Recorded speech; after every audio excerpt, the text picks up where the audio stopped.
After Jesus died on the cross and was raised from the dead, he had spent time with his disciples over 40 days.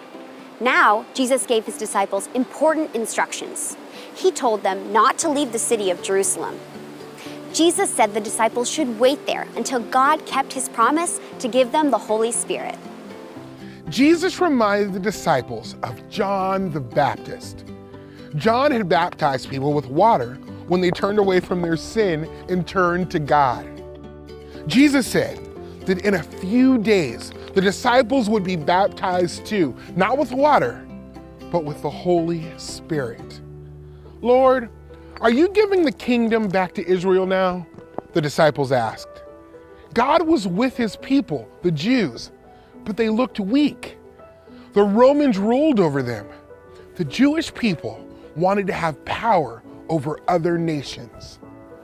Jesus did not say yes, but he did not say no. The Father knows when the time is right, he said. Then Jesus said, "But you will receive power when the Holy Spirit has come on you. You will be my witnesses in Jerusalem, in all Judea and Samaria, and to the ends of the earth." As Jesus' witnesses, the disciples would tell people what they knew to be true. They would tell people the good news about Jesus in the city of Jerusalem, in the surrounding area of Judea and the nearby area of Samaria, and all over the world. The Holy Spirit would be with them to help them. After Jesus said these things, he went up into heaven. The disciples watched Jesus until a cloud hid him from their sight. All of a sudden, two men appeared. The men were wearing white clothes. These men asked the disciples, "Men of Galilee, why do you stand looking up into heaven? This Jesus, who has been taken from you into heaven, will come again. He will return in the same way that you have seen him going into heaven."